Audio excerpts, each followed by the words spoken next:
We're here to bring a new type of news show.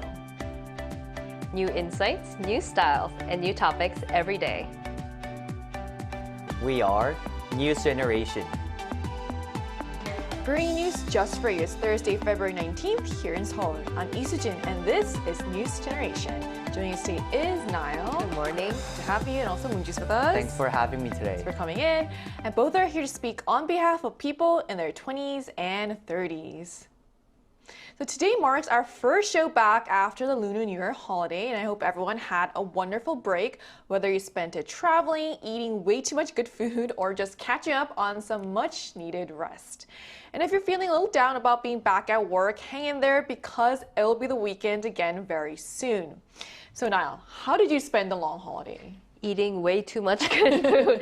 I traveled a little bit with my husband and my son to a kids hotel, which I would recommend if you guys are traveling to Korea. Kids cafes, kids hotel really accommodates well to families. I visited my family and friends, and we actually watched the short track games together.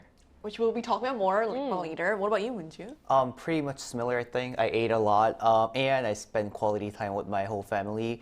And I got a chance to take some deep sleep. And as a huge sports fan, I also watched 2026 Milano Cortina Winter Olympics. And I even shedded some few tears watching 최가온 earning a gold. That was a big one. And also hearing a story with the Chloe Kim, her biggest rival and role model. It was very touching. Yeah. Right, I'm also a huge Chloe Kim fan as well, and hearing their story really fun. That does sound like the perfect holiday reset, rest, family time, and great sports moments all in one. I think a lot of viewers could relate to that emotional moment as well. And watching Taekwon win gold was already special, but knowing the story behind her relationship with Chloe Kim made it even more powerful. And it really reminded us how the Olympics go beyond competition and become about shared human stories. So we're going to talk more about this, but first, let's take a look at the screen.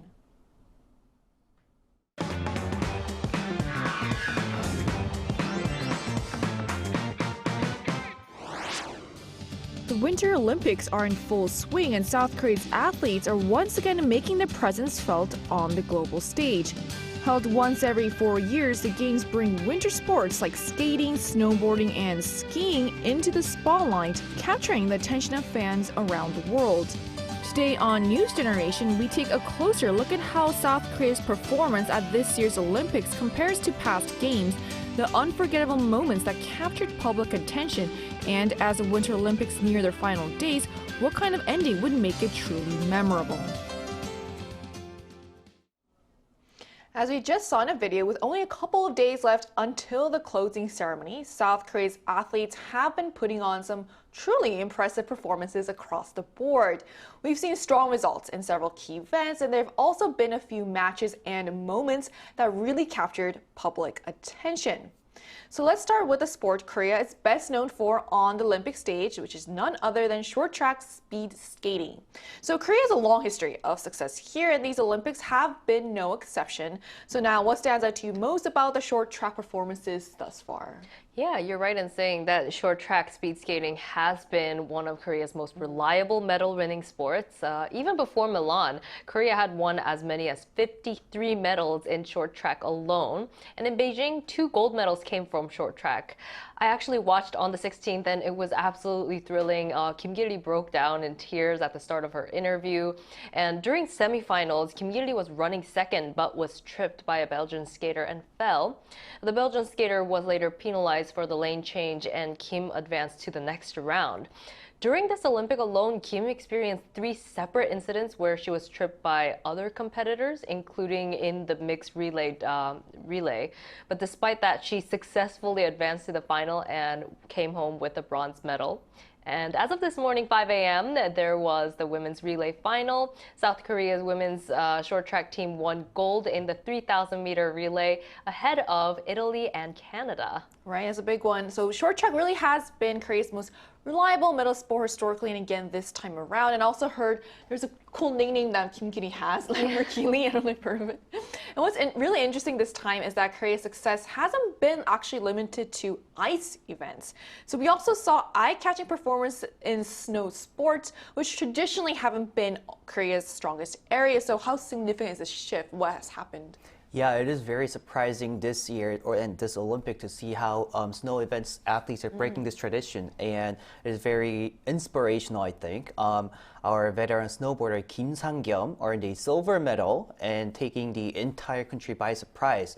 It was actually the first medal of the 2026 Milano Cortina Olympics, and also was the 400th Olympic medal overall, combining both winter and summer events. Following that, Yoo Seung-in earned a surprising bronze medal in snowboarding big air and competed in the slopestyle final run yesterday. And our first gold medalist, Choi Ga-eun, snowboarder, delivered a marvelous performance.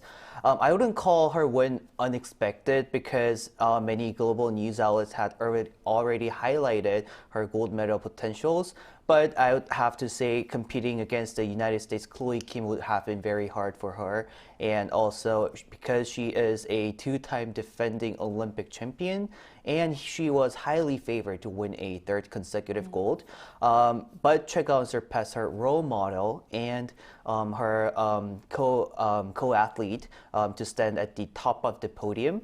Her victory was significant that NBC ranked it 8th on their top 10 moments, listing 10 days after Olympics, 10 days marks after Olympics.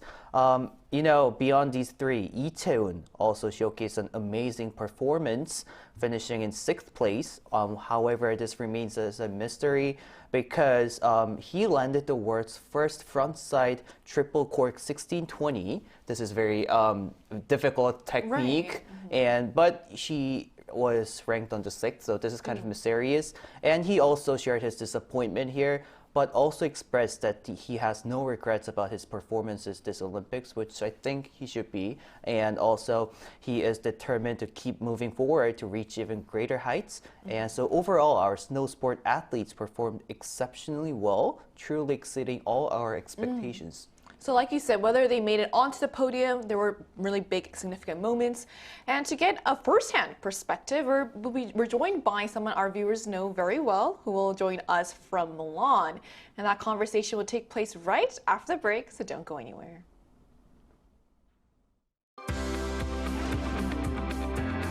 NewsGen wants to hear from you. Go to YouTube and search out Channel Arirang News. Click Posts and cast your vote in the poll. Make a new type of news with us.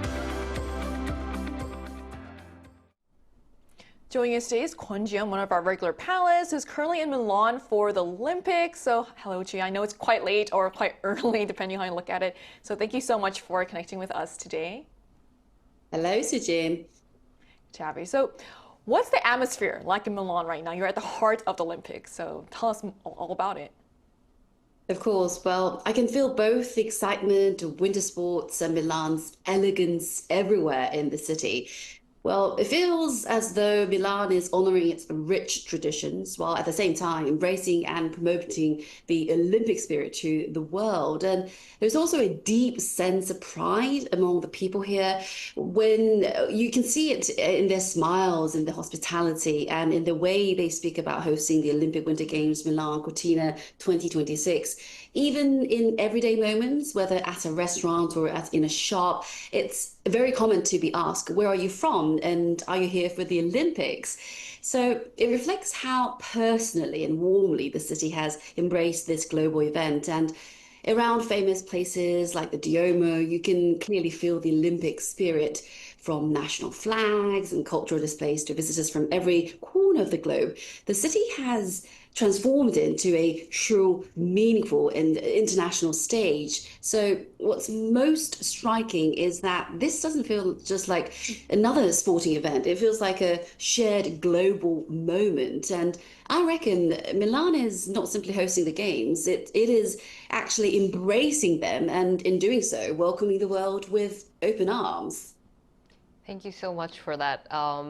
You know, Juyeon, you are one of the stars here at NewsGen, but let's talk about the Olympic stars who are there. What have they been saying about the games so far? What's the general mood? Yes, well, this surprising news you just mentioned, Niall. Yes, already reached Korea. The Korean women's short track relay team delivered an extraordinary performance here in Milan, winning the gold medal in the 3,000-meter relay. Well, meeting these remarkable athletes has been deeply inspiring for me personally. Several athletes mentioned that the atmosphere here feels very special, intense, yet incredibly supportive, thanks to Team Korea, thanks to our supporters. And beyond their medals and achievements, what stands out most is their genuine pride in representing Korea on the world stage. When Chaegaon secured the gold medal in the women's snowboard half pipe, the atmosphere at the Korea House was full of excitement. Well, she had an interview at the Korea House later on, and the energy was simply unforgettable. You could feel the emotion in the room. It was a moment of pure national pride. And I had a wonderful opportunity to join the crowd in cheering for Korean short track athlete that I watched with her family, including Kim Gilly, live during broadcast. And, you know, she secured a bronze medal at that time. It was really touching to see that so many people from different countries cheering for Korea with us, shouting 대한민국. And their energy and excitement truly reflected the spirit of the Olympic Games. And I had the pleasure of speaking with a former Olympic champion, Lee Sung-hoon, now a commentator. He shared that while he once focused only on his own races, he now watches Team Korea with great pride and emotion. So these moments truly show the pride, passion, and unity that define Team Korea. Yeah, I completely agree. I also cried a little bit when I watched Chaegaon winning a gold, by the way. And can you tell us about the Korean Day event held in Milan? Yes, yes, of course. Well, first of all, Korea House is a special place. It's a cultural space in, I will say this in Italian pronunciation, Bilanegi Campiglio in Milan. It is a place where visitors can experience Korea's traditions, hospitality, and Olympic spirit. Korean Day, as you mentioned, or 한국의 날 in Milan, was an incredibly meaningful and heartwarming occasion held in Korea House. We welcomed well over 100 Italian guests. Well, the event took place during the Lunar New Year. That was on Tuesday, the day of Seollal, so it made it even more meaningful. It was a great opportunity to share an important Korean tradition with international guests. And I introduced Chegi, a traditional Korean New Year's game. Although I was wearing hanbok, Korea's traditional attire, the long dress, I bravely demonstrated it myself. And many guests experienced it for the very first time, and soon it turned into a joyful tournament filled with laughter, encouragement, and excitement, just like the Olympics. It was a beautiful moment to see people from different backgrounds connecting through a traditional Korean game. And also we served tteokguk, the Korean traditional rice cake soup enjoyed during Lunar New Year. The atmosphere was warm, welcoming, and full of sincere connection. Korean House, a Korean Day was simply not an event. It was a moment of mutual understanding, friendship, and celebration. Exactly the kind of spirit the Olympic Games are meant to embody. Right, and before I let you go, I just have one more question. So it's coming to a close very soon. So what kind of final moment or memory do you hope this Olympics leaves behind? Yes, I can't believe it's already the final. We have approaching the final days of the Milan Cortina 2026. And there is a strong sense of reflection and gratitude for many unforgettable moments these games have given us. And above all, I hope every athlete returns home safely. I saw several accidents, a few frightening moments during the competitions, which serve as a powerful reminder of the risks these world-class athletes bravely take every moment. So these Olympics have shown us the power of unity, bring people from different nations together through shared passion and respect. So, and also I also hope that Korea House has served as a meaningful opportunity, chance to share Korean culture and bring Korea closer to the people of Milan and Italy, like News Generation. And so, in the end, Milan Cortina 2026 will be remembered just for medals, but for the lasting spirit of unity, inspiration, and hope it has brought to people around the world. Well, I also hope you also have a safe flight back to Korea, and I look forward to seeing you in the studio soon. I'll see you in the studio soon. All right, thank you. Bye. Thank you. So we've just heard about the atmosphere in Milan, the Korean Day event, and hopes for how these games might wrap up. So let's zoom out a bit and look at the bigger picture. So how does Korea's performance this Olympics compare to past Winter Olympic style? Right. At the previous Winter Olympics, Korea's record was as follows. So let's take a look at the screen. Their best overall finish was 5th place with 6 gold medals. However, at the Beijing Olympics 4 years ago, they placed 14th with only 2 gold medals. Therefore, the goal this time was to win at least 3 gold medals and finish within the top 10. The aforementioned women's short track relay was the 2nd gold and 7th total at this year's games. We still have a couple more games left, so we'll see how that pans out. And considering where we are now, this result still feels very meaningful. So were there any Olympic heroes or defining moments that stood out to you, Niall? Right. Yeah, we were talking about figure skating and how we love that sport, but figure skater Cha Jun-won finished 4th place overall, falling short 0.98 points of a medal. But he set a new Korean men's singles record, delivered nearly flawless performance aside from one fall. He also showed his passion for figure skating while leaving open the possibility of competing in the Olympics 4 years from now.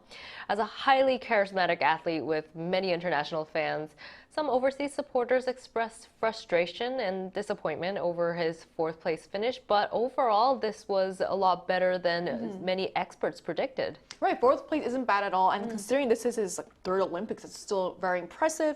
What are your thoughts? Defining moment for me was watching Sunghoon, a former figure skater actually and a member of the K-pop idol group ENHYPEN, participate as an Olympic torchbearer for South Korea.